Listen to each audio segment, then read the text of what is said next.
여러분들 뭐 기자단이 합의해서 온 거 아닌 것 같은데 질문은 뭐 오신 분 다 받을 수는 없고 궁금하신 기자분들은 거수를 하시고 소속을 밝히시고 질문해 주시면 답변해 드리겠습니다. 네, TV조선 최민식입니다. 네. 최근에 황교안 전 대표가 네. 그 공천권을 그러니까 공천을 해달 수십 명을 네. 부탁을 했다고 네. 폭로를 했는데 네. 여기에 대한 입장이 좀 궁금하고요. 그리고 홍준표 대구시장이 네. 그 국민의힘이 정광훈 목사와 손을 그어야 한다고 얘기를 했는데 네. 이에 대한 입장도 궁금합니다. 역시 우리나라 정치인들은 공부를 안 한 것 같아요. 지금 근대 역사에서 가장 표본의 민주주의를 미국이 하고 있지 않습니까? 미국은요, 상원의원, 하원의원, 민주당, 공화당의 단임 목사를 가지고 있어요. 단임 목사. 4년 전에 트럼프 대통령이 대통령 출정식 하는 거 보셨습니까? 영상으로. 그게 무슨 대통령 출정식입니까? 교회로 말하면 부흥회예요. 부흥회. 당원들이 전부 다 에이멘, 에이멘, 에이멘으로 화답하고 있습니다. 왜? 목사님이 설교했기 때문에. 이것이 바로 미국의 민주주의인데 한국에 있는 이 정치인들은 공부를 안 하고 우물 안에 개구리가 되어가지고 김밥이 옆구리 터진 것 같은 이런 질문을 한다 이거예요. 그러면 정광훈 너는 정치를 하겠냐? 난 정치 안 합니다. 정치 안 하고 정치인들은요 권력을 가지기 때문에 반드시 종교인의 감시가 필요해요. 종교인의 감시 없으면 그 사람들이 자기 통제가 불가능하다고요. 그럼 지금 현재 홍준표 또 시장님, 황교안 전 대표님 하시는 말씀 보세요. 저게 통제되는 말입니까 저게? 그래서 정광훈 목사의 통제를 받아야 되는 거예요. 미국처럼 종교인의 통제를 받아야 되는 거예요. 아니면요 자기가 하는 말도 몰라요. 아까 하신 결정적인 말씀 대답해 드리겠습니다. 제가 그때에 4.15 총선할 때에 자 보십시오. 나는 그때 감옥에 있었어요. 감옥에. 감옥에 있는 사람이 의석을 몇 석을 달라고 하는 방법도 없어요. 방법도. 내가 황교안 대표님에게 물어보겠습니다. 내가 의석을 그것도 내가 영상을 보니까 뭐 몇 석을 달라는 것도 아니고 아예 불가능할 만큼 뭐 수십 석을 달라고 했다. 그거 증거를 내놓으세요. 내가 그렇게 요구했다는 증거를. 일단 나는 그때 감옥에 있었어요. 감옥에. 황교안 대표인데 연세가 좀 드시니까 치매가 오는 것 같아. 상식적으로 내가 감옥에 있었는데 뭘 요구를 해요. 여기서 설령 하나 조금 참고되는 것은 뭐냐. 내가 감옥에 있는 사이에 이 당에서 활동했던 사람들이 뭐 황교안한테 가서 그런 무리한 요구를 했는지 그건 난 모르겠어요. 그러나 나는 그렇게 요구한 적이 없어요. 제가 황교안 대표님하고 2년을 같이 살았는데 대표 시절에 또 그 전후에 제가 그 황교안 대표님과 거의 뭐 많이 만났습니다. 만나서 헤어질 때는 내가 한 가지를 말씀드렸습니다. 뭐냐? 저는 개인적으로 만나면 장로님이라고 불렀어요. 장로님 마음대로 다 하시되 모든 걸 다 하시되 공천위원장을 임명할 때는 3일 전에 저하고 좀 상의를 해주면 좋겠습니다. 이거 하나 약속 좀 해주십시오. 그랬더니 그게 뭐가 그렇게 중요합니까? 그때 나는 황교안 대표가 정치 모르는 사람이라는 것을 알았습니다. 맞아요. 공천위원장이 뭐 그렇게 중요하냐 그래요. 공천위원장을 임명하면 그날부터 당대표 아닙니다. 장로님은 그날부터 당대표 아닌 겁니다. 그랬더니 당은 당규를 개정했기 때문에 이제는 안 그렇다는 거예요. 아니 한국은 정치 문화가 있기 때문에 공천위원장 딱 임명하면 그걸로 당대표는 끝나는 거예요. 어쨌든 저하고 약속하자고요. 그러면 그렇게 상의하겠습니다. 해놓고 어느 날 집에서 내가 YTN 뉴스를 보는데 공천위원장 김영우로 딱 나오는 거야. 그때 황교안 대표는 그 앞에 과정을 뭘 겪었냐. 나는 공천위원장 내가 임명하지 않겠다. 여론조사를 해서 1등 나오는 사람을 하겠다. 해서 여론조사를 했더니 누가 나왔습니까? 김문수가 1등 했습니다. 김문수. 그래서 김문수를 그럼 임명해야 될 거 아닙니까? 그런데 김문수를 임명 안 하고 그 김영호로 임명하기 위해서 거기 있는 당직자 최고위원들 여러 명, 6, 7명들이 다 반대하는데도 혼자서 회의하다가 안 되면 오늘 회의 여기까지 하겠습니다. 결국은 조작하여 김영호로 바꾼 것이 한교안 대표님 한 사람의 실수로면 괜찮은데 대한민국이 오늘날 이 모양 이 꼴이 된 것입니다. 이런 실수를 해놓고도 지금 와서 무슨 뭐 공천을 뭐 정강훈 목사가 무리하게 요구했다 그런 헛소리 한다면은 가져오세요. 증거를 가져오세요. 뭐 내가 녹음한 거나 전화한 것을 입력한 것이나 아니면 뭐 문서가 있든지 정강훈 목사가 공천을 요구했다는 증거를 가져오시라고요. 정말 나는 정치인들요. 정치인들 보니까요. 여 기자 여러분 앞으로 정치는 절대 하지 마십시오. 자, 그 다음에 이 홍준표 대표님도 그분도 30년 정치하면서 수고를 많이 하셨죠. 그야 수고에 대해서 누가 뭐 그걸 인정 안 할 사람이 어디 있습니까? 그러나 왜 같은 당을 싸우냐 이 말이야. 내 말은 김재원 의원님이 그래 우리 교회 와서 그래 조금 실언을 했다고 칩시다. 그러면 같은 당에 설 사람은 품어야죠. 상대방 당에서 공격을 하면 몰라도 같은 당에서 왜 싸우고 그러냐 말이에요. 이래가지고 200석 하겠습니까? 에? 우리의 목표는 한국교회의 목표는 다음 돌아오는 총선에서 200석을 서포트하는 것이 한국교회의 목표입니다. 그래서 전 정치인들은 각성해 주시길 바라고 또 야당에 대해서 말씀 하나 드리면 야당도 주사파 정치만 때려치우십시오. 어떻게 하여 특별히 이재명 계열에 있는 사람들 저는 거의 간첩 수준에 갔다고 봅니다. 그분들하고만 결렬해서 정상적인 민주당 이낙연 그 다음에 정세균 현재 국회의장 되시는 김진표 정상적인 야당으로 가야죠. 이렇게 간다면 우리는 야당도 여당도 한국교회는 지원을 할 것입니다. 네. 자, 우리 김어준 기자님 충분히 질문에 답변이 됐으리라고 봅니다. 자, 다음 시간 관계상 한두 번만 더 질문을 받고 아니요, 계속해요. 계속 하겠네요. 자, 다음은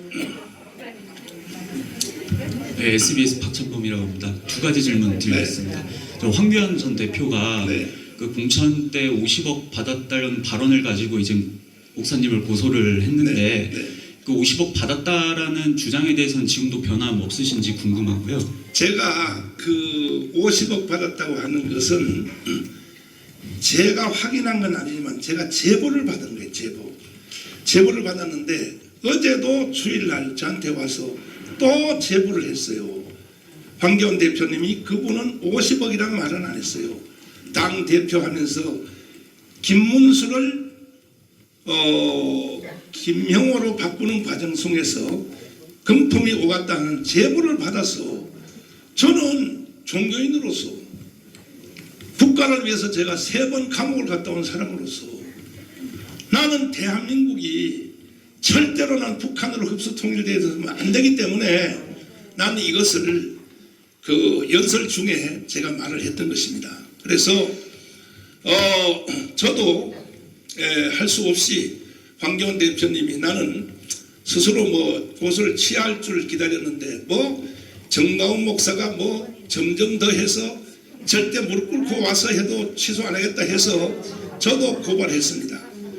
어제 저 구조화 변호사가 표현했는데 첫째는 뭐냐, 왜 김문수를 왜 김영호로 바꾸는 과정에 대해서 당신이 범죄한, 이건 범죄입니다. 범죄. 당대표로서 거기에 대해서 고소했고, 두 번째 언론들하고 기자회견 하면서 정강훈 목사는 입만 열면 거짓말만 하고 돌아다닌다. 저는요 제가 한 모든 말은 한마디도 빠짐없이 너하라 TV의 유튜브에 10년 전부터 주일 설교하는 까지도 그대로 내가 심지어 검사님한테 조사를 받으면서 검사님이 이렇게 말했습니다. 목사님은 왜 실수한 내용을 감추지 않습니까? 그래요. 저 안 감춰요. 지금도 여러분들이 확인하려면 가문에서 연설한 모든 내용들 그대로 다 입력되어 있습니다. 당당합니다. 저는.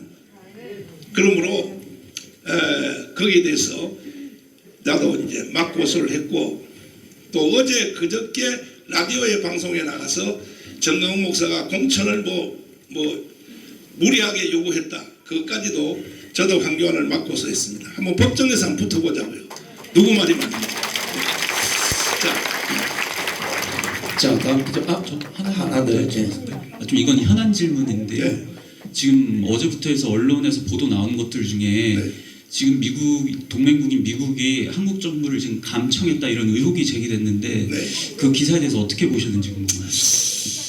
기자님들도 좀 해안을 넓혀야 될 것입니다. 뭐냐면 국가와 국가는요, 항상 도청 감청은 어느 나라든지 있는 것입니다. 그런데 한 가지 물어볼게요. 우리나라 국정원은 미국과 도청 안 한다고 생각하십니까? 이거는 국가의 상식입니다. 상식. 네, 그렇게 하시면 됩니다. 네. 네, 저도 한번 질문하겠습니다.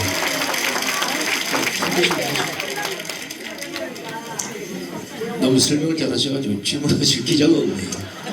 또 저 언론사 가셔서 또 엉뚱하게 쓰지 마시고 이 시간 다 물어보세요. 저한테. 모든 거에서 다 물어보십시오. 자, 어제 특정 문장만 딱 뽑아서 그것을 헤드라인 뽑고 방송에 또 신문에 내보내는 것보다는 지금 앞뒤 설명을 다 들었으면 충분히 그걸 감안해서 기사를 써주시면 고맙겠습니다. 뭐 잘 써달라가 못 써달라 이 개념이 아니에요. 있는 사실 그대로만. 제가 거꾸로 한번 물어보겠습니다. 정강훈 목사 다 좋은데, 주장도 다 좋은데 왜 욕을 하냐? 그것 좀 물어보셔야지. 그걸 저 알고 내가 책을 한번 들어보겠습니다. 이거는 한국의 최고의 신학자요, 총신대 총장을 역임하신 정성국 박사가 쓴 책 제목입니다. 목사가 왜 욕을 해? 내가 이거 기자님한테 줄 테니까 집에 가서 읽어보시고, 여기에 보면 해답이 다 있어요. 목사가 왜 욕을 해? 이 책 내용을 보면 첫 번째 뭐냐? 인류 역사상 욕을 제일 세게 한 사람이 누구냐? 예수 그리스도이십니다. 예수님이 한번 욕하면요, 정신없어요. 바리새인들에 대하여. 그 다음에 인류 역사의 최고의 욕쟁이가 누구냐? 말틴 루터입니다.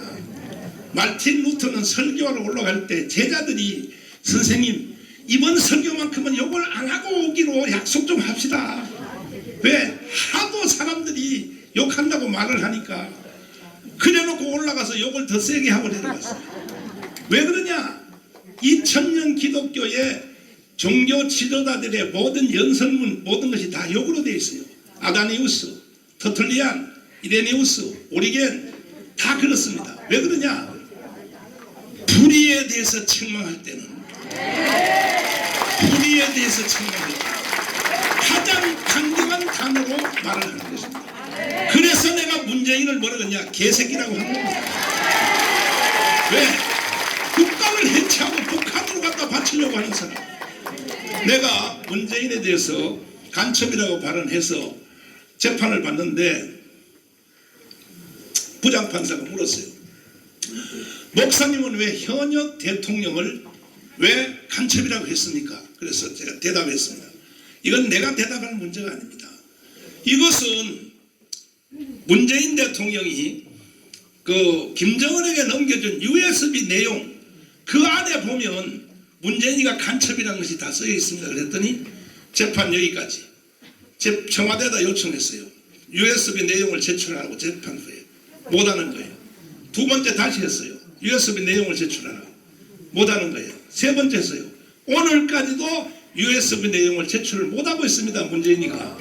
왜? 그 안에는 이미 언론사에서 일부분이 공개된 대로 첫 번째 확실한 것이 뭐냐? 원자력 발전소 설계도 거기 들어있었죠. 이거는 이적행위, 여적행위를 넘어서 국가 반역인 것입니다. 그뿐 아니라 방위사업, 지금 현재 잘 돌아가고 있는, 우리가 폴란드에서 50조를 수출한 K9 자주포 방위산업 설계도가 그 안에 있었는지 없었는지 공개하라는 거야. 북한에 넘겼는지 안 넘겼는지. 그 다음에 더 중요한 것은 황교선 장관님, 저 미군에서 그 작전 기획하는 거 5780인가 뭐예요 그게? 네? 작전 기획 5057. 미군과 한국군이 연합하여 작전하는 작전 계획표 5057 계획표가 그 안에 USB 내용 안에 있는지 없는지를 확인 한번 해보자는 거예요. 그랬더니 민정수석에서 조국 민정수석에서 제가 감옥에서 76개 혐의를 완전히 무죄를 받고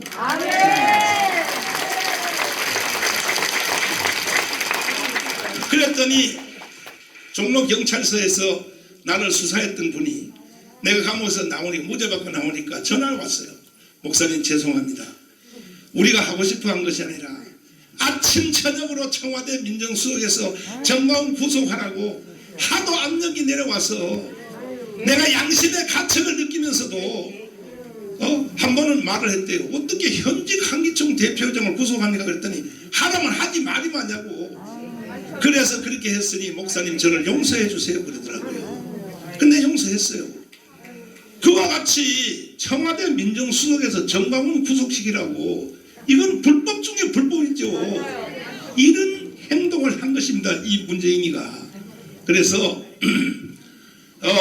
그 USB 내용 안에 보면 그 안에 보면요 아마 대한민국이 바로 뒤집어질 여적죄, 이적죄 지금 오영일 변호사님이 문재인의 여적죄 그다음에 이적죄 혐의를 고발을 했는데 수사를 안 해요. 수사. 윤석열 대통령님 괜히 그 말이죠. 그 이재명 뭐 구속시키는 척하고 그렇게 괜히 쇼하지 마시고 바로 문재인부터 구속시키라고요. 국가 반역죄 구속해야 됩니다.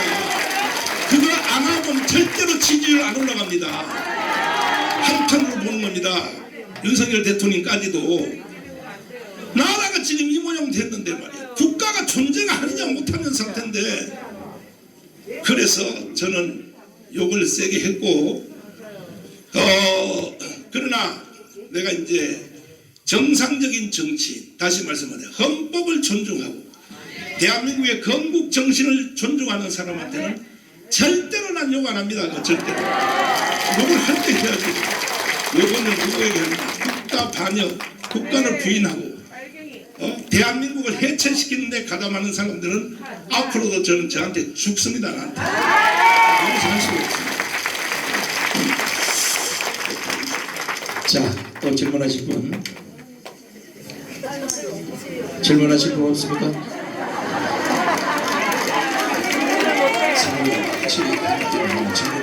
지금 여기요. 네, 한두 사람만 소개할 텐데 지금 제가 하는 말이 그냥 막 떠드는 게 아닙니다. 지금 여기에 총신대에서 일생 강의하시고 작년에 은퇴하신 우리 박사님이 여기 잠깐 오셨습니다. 우리 박사님 말씀 들어보세요. 제가 설교하거나 연설하는 것이